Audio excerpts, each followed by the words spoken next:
తర్వాత ఎక్కడికి వచ్చారు నల్లమల నుండి? సరళాసాగర్ నుంచి పానగల దళంలోకి వచ్చాను. ఆ, పానగల దళంలో కూడా నేను చురుకుగానే పనిచేశాను. అప్పుడు పానగల దళంలో అనేకమైన సమస్యలు అంటే అక్కడ పానగల దళం సమస్యలు పక్కన పెడితే పానగల దళం చేసిన యాక్షన్ చాలా ఉన్నాయి. యాక్షన్ చాలా ఉండేవి. కానీ అప్పుడు ఏమైంది అని అంటే 1999లో కొయ్యూరు అడవిలో శ్యామ్ మహేష్ మురళిని ఎన్కౌంటర్ చేశారు.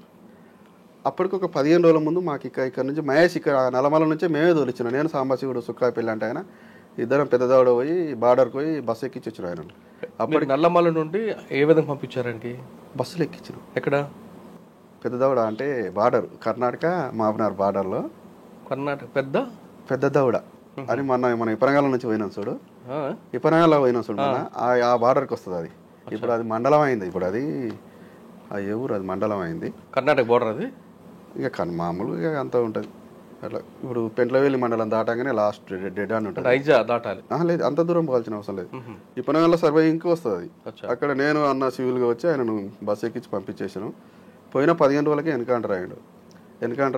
ఇక మేము కూడా అప్పటికి తూంకుంట గ్రామం అని అక్కడ పక్కలో ఒక ఊరు దళ శాఖ నెంబర్ అంటే ఆయన తూంకుంట శ్రీనివాసరావును తొలకరానికి దళం కాడికి ఆయన ఏం చేసి పట్టుకొని కొట్టి చంపిరావు వీళ్ళనే మొత్తం ఈడ్చుకుంటా జనాలు రాళ్లతో రప్పలతోటి ఆయన తుపాకి గుంజు మన దళ శాఖ నెంబర్ని కొట్టి చంపేసారు. కొట్టి చంపేసినాక అప్పుడున్న బాలసుబ్రహ్మణ్య ఆ ఊరికి వచ్చేసి వాళ్ళకి బహుమతులు కూడా ఇచ్చాడు చంపినందుకు.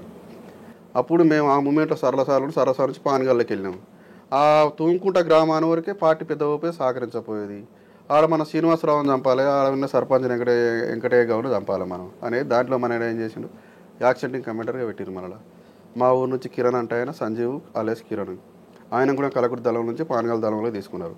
నన్ను ఆయనని గర్జశ్రీశైలు పంపించి అప్పుడు 1999లో ఎమ్మెల్యే ఎలక్షన్లు గ్రామీణ ప్రాంతాలలో అప్పుడు కొంచెం దొంగలు అనేంత బుగాలు లేపారు. ఈ నక్సలైట్ బాగా తిరుగుతారు అనేంతో నక్సలైట్ గ్రామీణ ప్రాంతాలు రానియద్దని పోలీసు వాళ్ళు పెద్ద ఎత్తున దొంగలు అనేంత సృష్టించారు. ఆ మూమెంట్లోనే మేము ఆయన ఏం చేసినాం, దళం పోతేనే పైన రాళ్ళు పెట్టుకొని బాంబులు పెట్టుకొని హెచ్బీలు పెట్టుకొని కూర్చునేది ఆ తూంకుంట గ్రామంలో. అట్లా దళం పెద్ద ఎంట్రీ కాపోయేది. పొద్దుగాల జనరల్ బాడీ మీటింగ్కు సర్పంచ్ రావాలి ఇపనగల్లా బైక్ ఆపి మేము ఆయన యాక్షన్ చేయడం జరిగింది. కొట్టేసిన తర్వాత ఆయన కొట్టినాక మళ్ళీ పోలీసు వాళ్ళు వస్తారు, మందు పాత్ర పెట్టాలి. అంబుష్ చేస్తారు మీరు? నేను అక్కడ రోడ్డు మీద బాణీలతోటి గోసు పెట్టుకొని సిగ్నల్ ఇవ్వాలప్ప అక్కడ ఉన్న 2 క్యాండిడేట్లకు. ఎక్కడ? విపనగంటలోనా? ఇపనగండ్ల రోడ్డు తూంకుంట రోడ్డు మధ్యలో. 3 రోజుల తర్వాత పోలీసు వాళ్ళు వచ్చారు. ఆయన చంపిన 3 రోజుల తర్వాత అది వచ్చిరు పోలీసు వాళ్ళు. పెబ్బేరేస్ ఎవరో కర్మూలు వచ్చారు, సిగ్నల్ ఇచ్చినాం, మందపాత్ర పెట్టి చంపేసి లేచిపోయింది అది. ఆడ 3 పోలీసు వాళ్ళు, జీప్ డ్రైవరు, క్లీనర్ 5 మంది చనిపోయారు. చనిపోయినాక అదే బ్రహ్మతో మేము తుపాకులు తీసుకొని పాటికాడికి పోవాలని నైటు ఇక్కడ మందపాత్ర మధ్యాహ్నం 2 గంటలకు వెళ్చినాం. తర్వాత పెద్దకొత్తపల్లి మండలం దళం కాడికి పోయి కలిసినాం. నైటు కలిసి పేపర్ తెచ్చారు. అక్కడ నుంచి మిలిటెంట్స్ ఎవరో భువన్కి వస్తారు పేపర్ తెచ్చారు.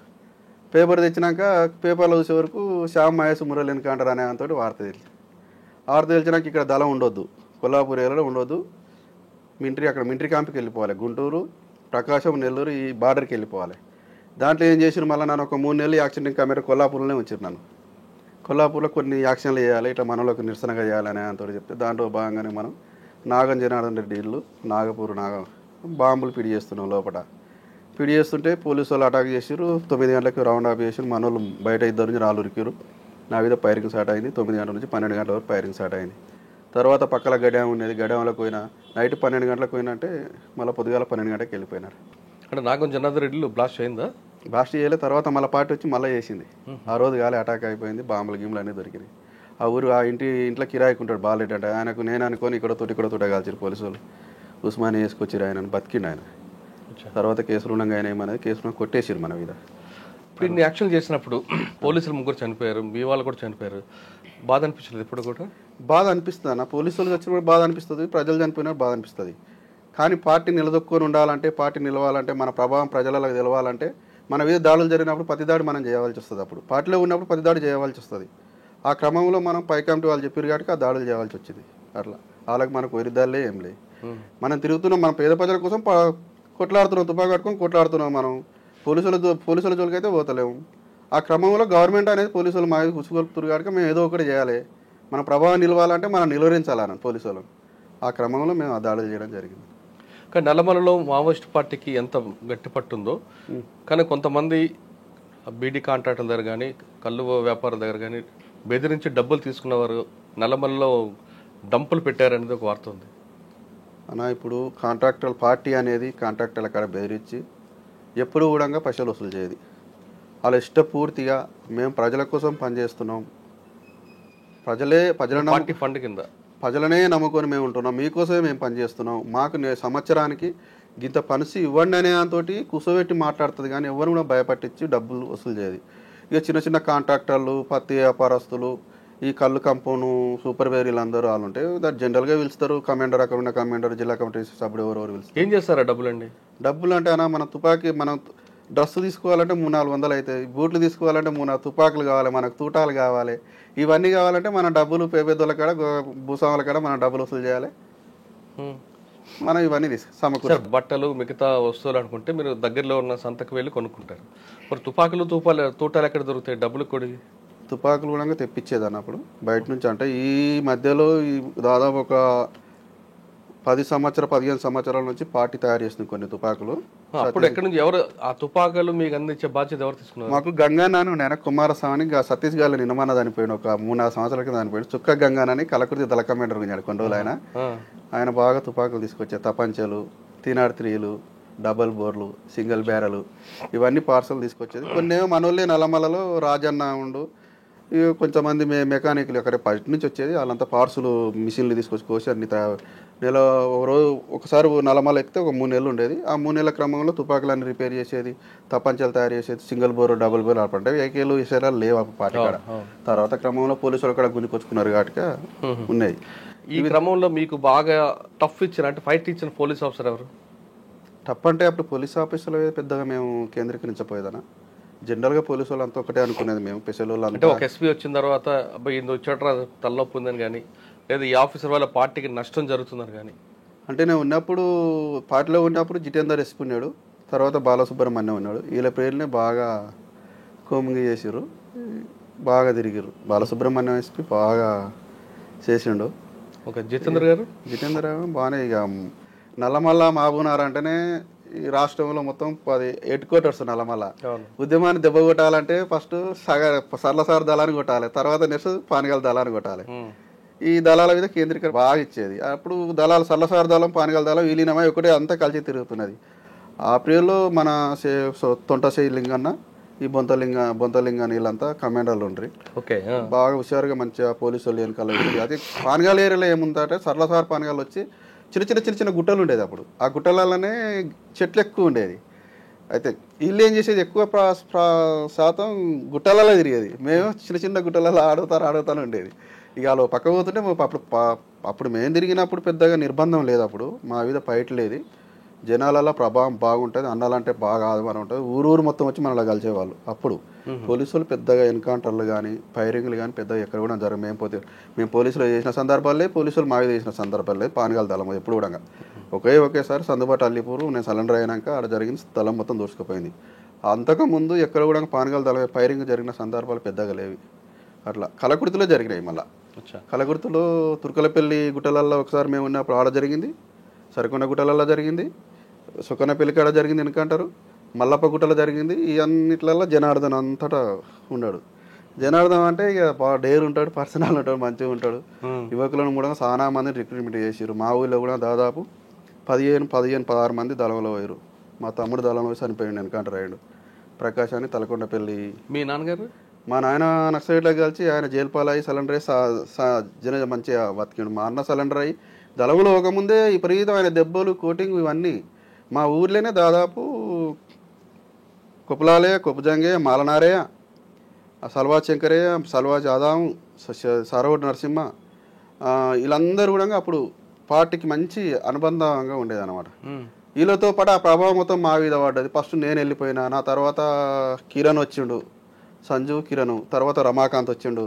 రమాకాంత్ వచ్చిన తర్వాత సాకలి లక్ష్మయ్య, గోరెంట జంగయ్య, బంగారి మల్లేషు, కొప్పు వెంకటయ్య, కొప్పుల నారయ్య, గ్రామం అంతా ఉంది. కొప్పుల నారయ్య, గునిగంటి శ్యాము, కేశవని భారతమ్మ, కుమ్మరి సత్తయ్య, పబ్బు పెద్దయ్య, రేవేలి సీను, వీళ్ళందరూ కూడా 2002లో వెళ్ళిపోయారు. వీళ్ళంతా 2002లో నేను వచ్చినాక కుటుంబం మీ నాన్నగారి దగ్గర నుంచి మొత్తం కుటుంబం అంతా పార్టీలకు వెళ్ళింది కదా, పార్టీలు వెళ్ళిపోలేదు, బయట ఉండే సహకరించారు. మా తమ్ముడు పోయాడు, నేను సరెండర్ అయినాక మా తమ్ముడు వెళ్ళిపోయాడు లోపలికి. ఎవరు చనిపోయారు మరి? కొప్పు వెంకటయ్య అలేష్ ప్రకాష్ అనేది మా తమ్ముడు. నేను బయటికి వెళ్ళినాక ఆయన పోయాడు. ఎలా చనిపోయాడు ఆయన? తలకొండపల్లి బావాపల్లి అని తలకొండపల్లి మనం మిర్జిల్ తలకమెడరు ఆయన. ఆడ పోలీసులు ఎన్కౌంటర్లో చనిపోయాడు 2005 26/6/2005 ఈ డేట్లో చనిపోయాడు ఆయన. అయ్యో. అట్లా ఇక తీసుకొచ్చినాం, బొంద పెట్టుకున్నాం. ఆయన ఫస్ట్ అమరుడు మా ఊళ్ళో సల్వా చంద్రమౌళి, సెకండ్ అమరుడు గుండూరు పద్మ అలివేలు, గుండూరు అలివేలు ఉంటుంది రమాకాంత్ వాళ్ళ ఫస్ట్ భార్య. తర్వాత నెక్స్ట్ కిరణ్, వీళ్ళు ఎన్కౌంటర్ అయ్యారు. పార్టీ కూడా కొంతమందిని చంపడం జరిగింది ఆడ ఇన్ఫార్మర్ల పేరుతోటి. గునిగంటి నరసింహన్ మాజీ సాంబుతి పరడ ఆయనని చంపారు. బంగారు మల్లేష్ అంటే ఆయన ఇన్ఫార్మర్ అనే ఆయనతో దళసభ్యుడు సరెండర్ అయిన ఆయనని చంపింది. కానీ ఇన్ఫార్మర్ పేరు మీద చంపడం కూడా తప్పు కదా? చంపడం అంటే ఇన్ఫార్మర్ మీరేలా ముద్ర వేస్తారు? పార్టీ నిర్దిష్టంగా మొత్తం తెలుసుకొని అనేకమైన రకాలుగా ప్రచారం చేసి వాళ్ళ పోస్టర్లు వేసి చెప్పు చూసి. కానీ స్టేట్ కమిటీ ఆర్డర్ లేకుండా మీకు మీరుగా నిర్ణయం తీసుకుంటారా? మేము ఉన్నప్పుడు స్టేట్ కమిటీ అంటే జిల్లా కమిటీ ఉండేది అన్నప్పుడు. జిల్లా కమిటీలో స్టేట్ కమిటీ ఒక నెంబర్ ఉండేది. జిల్లా కమిటీ ఇప్పుడు ఇక్కడ ఉన్న ఏరియా కమిటీ అంటే ఒక కలకృతి దళం అంటే ఏరియా కమిటీ. ఏరియా కమిటీ ఏం చేస్తుంది, జిల్లా కమిటీకి పర్మిషన్ ఇస్తుంది. పలానా ఊళ్ళో పలానా ఆయన ఇట్లా చేస్తుండు, మీరు ఏదోటి చేయండి అనేంతో ఆయనకున్న ఆధారాలు మొత్తం కూడా తీసుకుపోయి ఇక్కడ దళ కమిటీ అంటే ఆయన జిల్లా కమిటీకి ఇచ్చేస్తుంది. జిల్లా committee regional committee, first regional committee నుంచి రాష్ట్ర కమిటీ కూడా ఉంటుంది. ఆ రీజనల్ కమిటీనే సబ్లై ఉంటారు రాష్ట్ర కమిటీలు. వీళ్ళందరూ 3 కమిటీలు తీర్మానం చేసి ఆయనను తీర్మానం చేసి ఆయన ఫైనల్గా చంపమని చెప్తుంది. ఆటోమేటిక్గా పెద్దగా ఎమ్మడే చంపమని చెప్పడం ఎందుకంటే పంపించవచ్చు కదా, బహిష్కరించవచ్చు కదా. ఆయన మూలంగా పార్టీకి నష్టం జరుగుతుంది చెప్పం కూడా వింటలేడు. మనం ఊళ్ళో సంఘనాయకులు పట్టిస్తుండు, దళ సభ్యులు పట్టిస్తుండు, దళం పోతే దళం ఇన్ఫర్మేషన్ ఇస్తుండు. గత్యంతరం లేనప్పుడు ఆయన చంపవలసి వస్తుంది. అసోటి సందర్భాలే చంపినాం కానీ ఉత్తగా ఇన్ఫార్మర్గా ముద్దరేసి ఎవరైనా చంపిన సందర్భాలు లేవు. కానీ ఆ కుటుంబం పార్టీ మీద అభిమానంతో పార్టీలోకి వచ్చి సేవ చేసి తర్వాత పార్టీ ద్రోహి ముద్రతో చనిపోతే ఆ కుటుంబ పరిస్థితి ఏంటి? కొంచెం బాధాకరం ఉండొచ్చు, కానీ చెప్తే అప్పుడు అనివార్య పరిస్థితులలో అట్లా ఉండేటప్పుడు చంద్రబాబు ప్రియుల్లో, రాజశేఖర రెడ్డి ప్రియుల్లో విపరీతమైన నిర్బంధం పోలీసుల మీద, గ్రామీణ ప్రాంతాలలో రాలేకపోవడం, ఓన్లీ నల్లమల్లకే పరిమితం కావడం. మనం గ్రామీణ ప్రాంతాల్లో పోతే టెలిఫోన్లు, ఊరుకో 2-3 తుపాకులు పెట్టడం, పోలీసు వాళ్ళు మన మీద నిఘా పెట్టడం, రాగానే పోలీసు వాళ్ళకి ఇన్ఫర్మేషన్ చేయడం. ఈ గతాంతరం లేనప్పుడు కొన్ని గ్రామాలలో చేసిరు, కానీ కొన్ని తప్పుడుగా చేసిరు. చేయలే అంటలే మావోయిస్ట్ పార్టీ. ఇప్పుడు ఎల్లికల్ అని గ్రామం ఉంది. ఎల్లికల్లో కూడా చాలా మంది 6-7 మంది మాజీ మావోయిస్టులు ఉంటారు. అక్కడ బాలయ్య అని ఎస్సీ వర్గానికి సంబంధించిన ఆయన ఉంటాడు. అసలు ఆయన చంపొద్దు, ఆయనకి ఎలాంటి సంబంధం లేదు, ఎక్కడ కూడా ఇన్ఫర్మేషన్. ఆయన చంపిర్రు. ఎందుకు? తీర్మానం చేసి చంపారు. అప్పుడు నేను బయట ఉన్నా, ఆయన కూడా చంపారు. మా ఊళ్ళో కూడా సారవోటు నరసింహ అంటే ఆయన కూడా పార్టీకి ఏమి అన్యాయం చేయలే. ఆయన మామూలు టీడీపీ గ్రామ కమిటీ లీడర్ ఉండే. అప్పుడు చంద్రబాబులో గల్లీ నుంచి పై వరకు లీడర్లను చంపాలనే అంతా పార్టీ ఒకటి స్టెప్ తీసుకున్నది. ఆ స్టెప్లో భాగంగానే ఈయన కూడా చంపారు. 5 మంది పిల్లలు ఉండరు ఆయనకు, చిన్న చిన్న పిల్లలు ఉండరు. నేను కూడా ఉన్నా.